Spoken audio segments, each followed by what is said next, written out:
Hi there, and welcome back to my canyon bike kind of coverage on YouTube. It's been a long time since I've made a video, and I apologize. I've just been enjoying the bike, enjoying riding, enjoying the winter here in North Carolina, where we got out most weekends, and just having some fun on the bike. So a little bit about the bike and about me. I got this bike behind me just over a year ago, about 13 months, and ride it only outside. I have my older bike I put upstairs and in my attic, and I ride it on Zwift.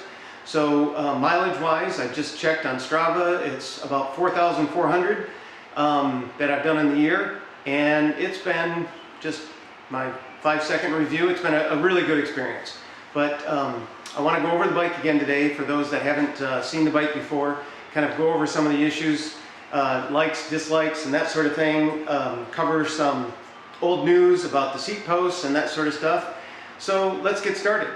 So I bought this bike May of 2022 and got it delivered, and it's a really unique bike because of the times of May 22, where they didn't have all the parts they needed, so they kind of cobbled it together, but at the same time they made just a fantastic bike out of the deal. So I have Zip Firecrest 404 Firecrest rims. They're not the hookless rims, they're the older style Firecrest, but they've got the dimples and they got that, and they're really nice. And then I have this, which is very unusual. This is a SRAM red crank, but it's actually marked a SRAM Force crank. Never seen anything like it. You won't find it on a catalog anywhere. If I ever have to replace it, it's officially a SRAM red. It's just labeled Force for some reason, because the whole bike came with Force, but they did charge you some extra money because of that crank, that's for sure. And then SRAM Force throughout, and then a Force cassette. I have changed the cassette in the back because in Hilly, North Carolina, where I live, the 1028 was not quite enough, and I just made a small step and I went to the 1030 to allow me to climb some of the mountains around here, and it definitely helps. But that part is a challenge of its own, just because as we get older, the legs aren't as strong, and you can't quite climb as like you did when you remember when you were young. But anyways, the rest of it is, of course, specific canyon style and whatnot. This bike is obviously in its style no longer available on the website. They did have some, some versions of it, some not seconds, but what do they call it, where they, it's got a little mark or something, and then they were selling them like that too. The bike is available on the website, so that was one of the things that a lot of people on the first year, they were like, I can never find it, I can never see it. It's actually, I just checked the website, they've got stock in a number of different styles with Shimano and with Rival, with Force on there.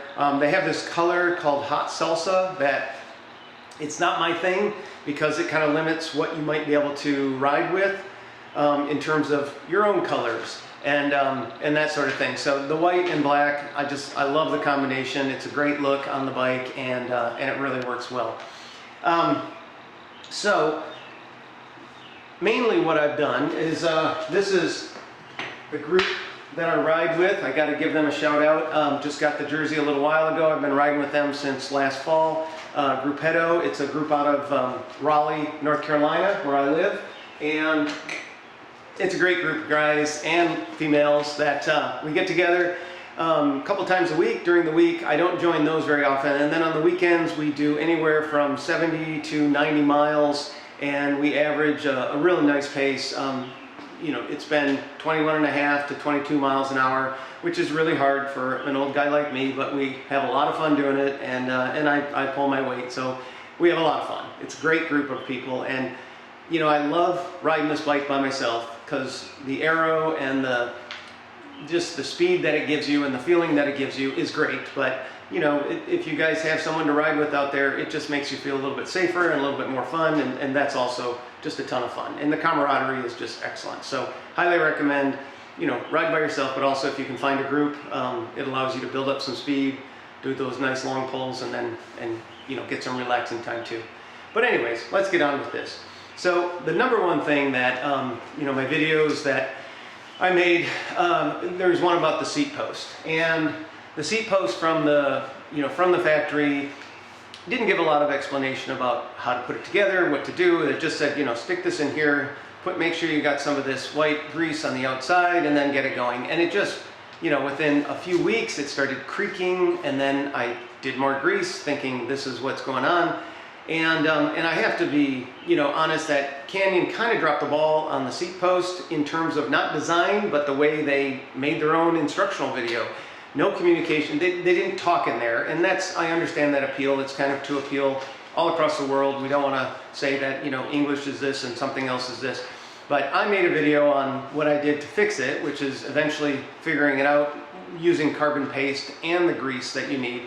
And, the story is there has been absolutely no problems since I actually made the video. That was the last time I've moved the seat post, touched the seat post, done anything to it. I've gotten lots of comments about putting tape in there and doing other things.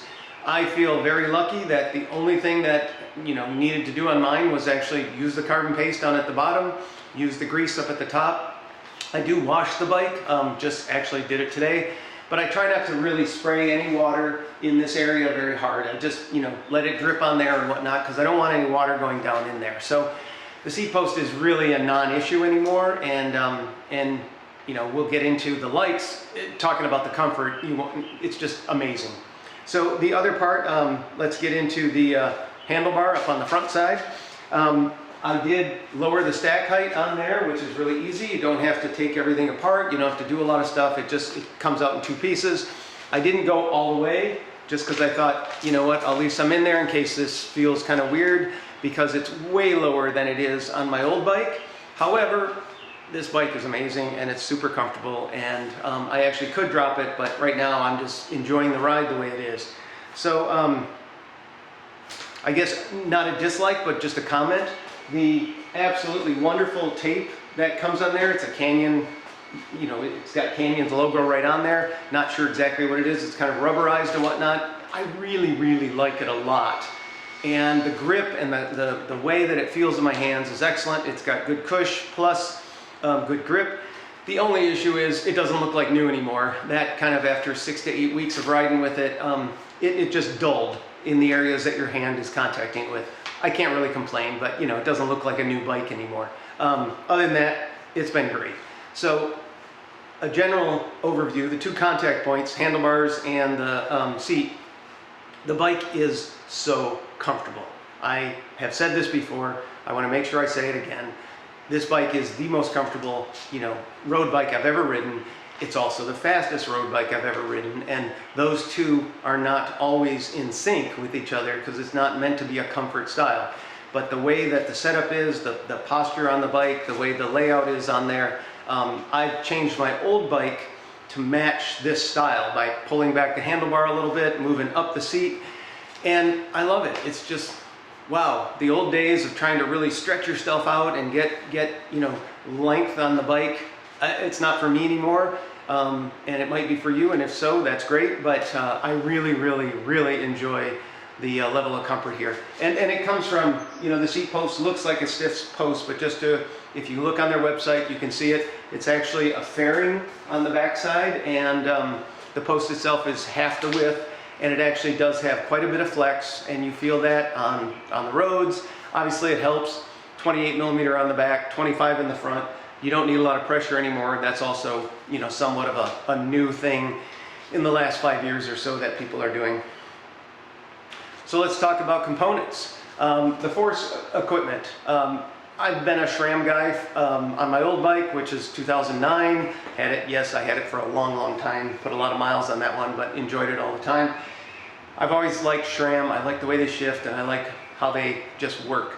So this thing is fantastic. I mean, if you rival, I've got friends that have rival, and they really like it a lot too. I know that the step up on this is the clutch in the rear derailleur, which is a nice aspect of it. And I can tell you that, going down bumpy roads, crossing railroad tracks and other things, you almost kind of tell. I've got no wear on my chain, the chain hasn't hit the stay at all, and I give credit to the clutch on that. So the shifting is, force in the front, force in the back. And the coolest part, and this is, for SRAM to just say thank you, is the sequential shifting. If I want to shift, I go on the right, I press the big button. There's not two buttons in there like Shimano. I press the big button on the right and it gets a little harder because I'm stepping down. I press the button on the left and it gets a little easier because I'm stepping up. And I don't have to think about front chainring at all because it's sequential. It works just like your car. It knows the gear that is the easiest one that's next, or the harder one that's next, and it will make a double shift, shifting up the chain ring on the front, shifting down the chain ring two cogs on the back, so that you're really getting into the next hardest gear if you go that way. Same thing on the way back. As you go easier, easier, easier, it gets to the second cog on the cassette here. It will not go in the first one, which is also really smart because it'll give you it doesn't crisscross the chain. It won't go to that one, but as soon as if you're in that second gear here with the big chain ring, the next step, it will drop down the front, drop down the back, so that you're in a easier gear, but it also now gives you a better chain alignment and everything else. So I really like that. It's a choice you can make on the app, and I've made that choice and been really happy with it.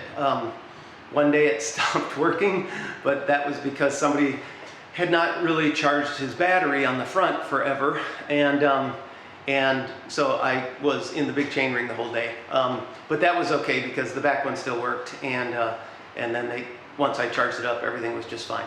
But that's the other thing, the battery on the SRAM has lasted, I don't know, months. I mean, I don't ride my bike every day, I'm not shifting all the time, but it does last a very, very long time. And an interesting note here, so North Carolina where I am, like today's Sunday, yesterday the group and I, we did 78 miles, 3,500 feet of climbing. That's a lot of up and down. It's not one big mountain, it's just a lot of taller ones and other things. And my Garmin, without getting too fancy, I didn't try to connect everything to tell me what gear I'm in or anything like that. I didn't need all that, but it's cool. In the summary, it tells you how many shifts you made. And you guys are out there riding your bike and you're shifting your bike without thinking about it and whatnot, and this thing counts the shifts for you, and it's pretty amazing. I shift generally on a 80-mile ride. I'll have like 1,200 shifts on the back and about 40 or 50 on the front. That blows my mind. I had no idea I was shifting that much. I'm not wearing anything out. It's pretty amazing that it does that. The other thing about the SRAM system, obviously the brakes, the disc brakes, they work very, very well. I've got no issues there. Disc brakes, especially like this, hydraulic discs, are new to me. Don't have it on my mountain bike, which is a little bit older and it's cable actuated and whatnot. So simpler stuff. But the engagement on the brake lever it's quite a long time before it engages now, but I took the brakes apart, I cleaned them up the other day, and I took the brake pads out, and they're definitely getting to the point of needing replacement. So not a big issue. The engagement is still solid, and the braking is great. When I was coming down a mountain around here called Pilot Mountain, and excellent engagement, excellent feel and everything else. And the discs themselves haven't really worn that much at all. The rotors haven't worn out that much at all.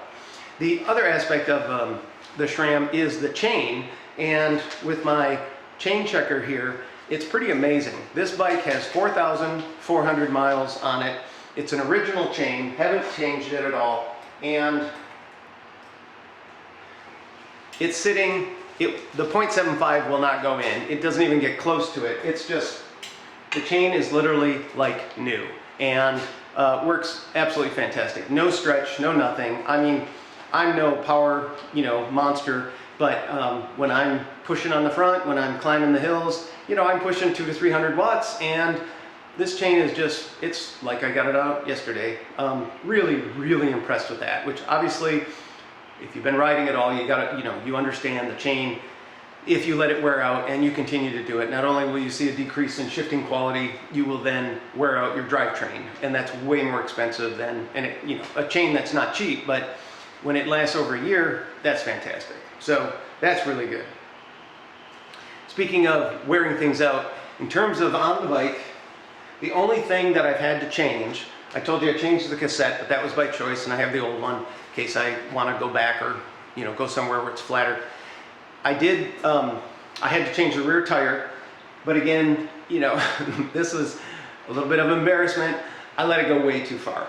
I'm always looking at the front tire because you're riding your bike and everything else, and the front tire doesn't wear as much, but I didn't really realize how much wear I had on the rear tire until one day after I had done, an organized 104-mile ride, after I had done a weekend ride of 70 miles. I'm cleaning up my bike on the weekend later on that time, and I look at the back and I'm like, oh, what's this white stuff here on the tire? Well, it wasn't white, it was the threads from the lack of tread on the tire. And I just check your back tires if you get a chance. It was really dumb of me not to do that a long time ago. I switched it right at that moment to a 25 that I had sitting around, and that worked fine until the new 28s came in. So yeah, word to the wise, make sure you check your tires. But they did last 4,000 miles, which is way more than they should have, and actually they did, because normally it's about 3,000 miles for me. So that's the sort of thing that is making life fun. Let's see what else we got. All right, so that's the bike itself. We kind of talked about the seat posts, we talked about the handlebars, talked about the SRAM force mechanics. So the wheels. In my earlier video, one of my dislikes was the wheels don't roll as smooth as my head wheels do on my older bike. Now, I've come to learn a lot, both from comments and just from using the wheels, that they have kind of broken in a sense of they roll smoother now than they did before. But on my heads, if I give them a spin like this, they'll sit there and do that for quite a long time. These don't, but it's not the fault of the wheel. It's really, they have amazing weather sealing on the bearing area. The bearings are sealed, and they even have some rubber around there. It's a little bit of friction caused by that weather sealing on the rim itself. It's on the front, it's on the back. It really, the offset in the 1 watt or half a watt that I'm losing by if I took it out, they would roll super smooth and go quicker, potentially, but it's just not worth it for me to do that sort of thing. I like the rims a lot. This bike, the way it rolls, we'll talk about that in a minute, but the wheels themselves, super smooth, true as can be after all the miles that I've put on it, up, down, bouncing around and everything else, some bad roads, some good roads. And when I'm in our group and we have crested the hill, and if I'm not in the first spot, pulling, I have to brake all the way down. I just, I move out of the slipstream to get into the wind, and it doesn't matter. The bike just rolls so quickly going downhill. I weigh about 172, 77 kilograms or something like that. I'm not super heavy, but at the same time, I give it to the bike. The aerodynamics on the bike are amazing, and if I get into a tuck going down a hill, I'm just starting to fly. And it's pretty amazing how quickly you can accelerate that way. So I do like the wheels a lot. And that is just a lot of fun. So let's talk about Aeroad. This bike is so aerodynamic, and I was not a huge proponent of having to buy an aero bike back when I was looking. It was more of a bike that fit me well, decent price, had some good components, wanted to be a nice clean handlebar area so that I didn't want to clean things up all the time. Now the Canyon, just everything I had read, just like what you guys have read, they talk about it being a good bike. It's a very popular bike, but you have to be the one that has to be aero, not the bike, because you're creating most of the drag on the road anyways. And I have a good friend that races. He uses a Canyon too, and he talks about, I've seen him ride. I've ridden with him. He's faster than I am by far. He's a Cat 1-2 master. He can get really low, and his speed, especially in the sprints, is fantastic. And it's pretty amazing to see what he can do on that. But the bike contributes, but it also is up to you to get down low. And if you can do your own thing, get down low on the bike, drop your headset down there so that your handlebars are lower, get your seat up there to the right height. You know, you can go a little faster. But on its own, this is where, just on the road, it blows my mind sometimes because I'll be on the front and no crosswinds, no major headwinds, just me pulling 22, 23 miles an hour. It's quiet. It's actually quiet. There's no cable whistling noises. There's no noise down below me. And that's the part that really blows my mind. It just is movement through the air in a way that is super efficient and smooth and lets me just ride my bike. It's just a fantastic thing.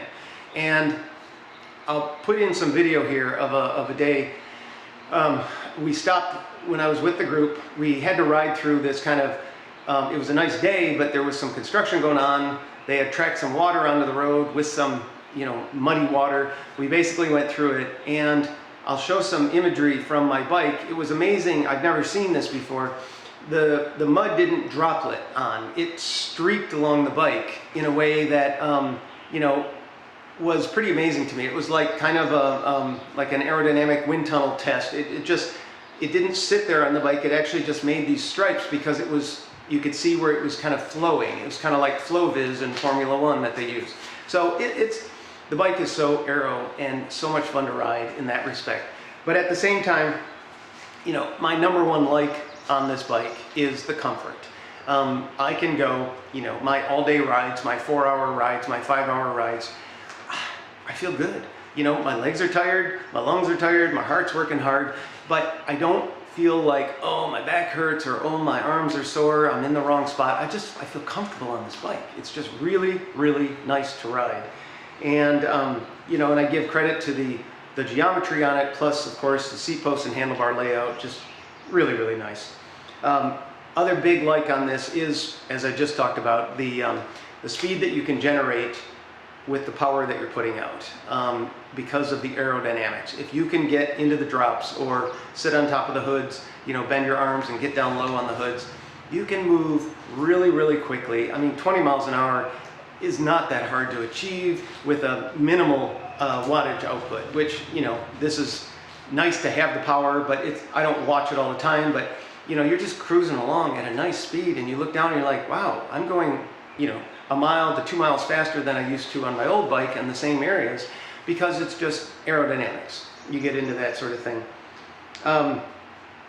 Climbing, you know, we didn't really talk about that yet. So there's a triple mountains route that we have near here. It's a couple hours away, but includes 3 mountains, over 5,000 feet of climbing and it's mainly, you know, it's mainly the 3 mountains that create that.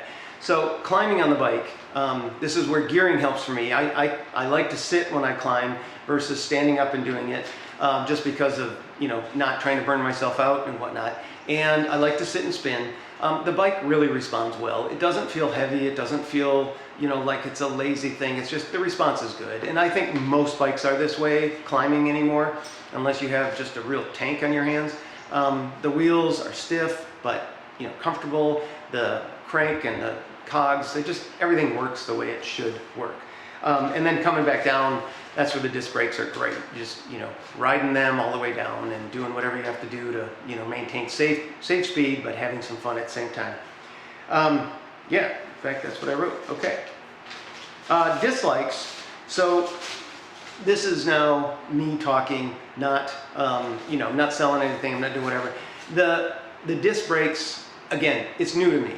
This is something that I haven't experienced before. I think I'm just gonna need to, you know, get some new brake pads and then check it out. The engagement where it takes a while for something to kick in, it's not frustrating because if I try to, you know, they've been a little tricky to adjust to make sure that they're not rubbing when you are, you know, not engaged. I've had some times where, you know, if I get out of the saddle and do something, you know, I can hear a little and that's kind of, you know, the disc, not the disc moving, but what it was the brake pads weren't centered in between the rotor, causing one side to touch under stress. So my fault, but that's just, it's really hard to do to get it perfect. And, you know, I understand your pain if you guys are experiencing that too.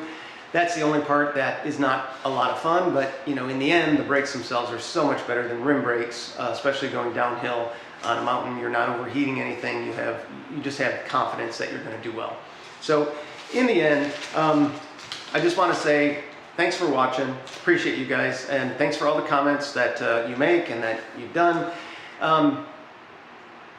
The bike is in stock if you are interested in doing it, and I'd love to do more videos, but I'm just not sure what to talk about sometimes because, you know, I don't want to bore you guys, and I'm just trying to share some information of what I know and what I learned, and just stay safe out there, man. Everybody have a good time.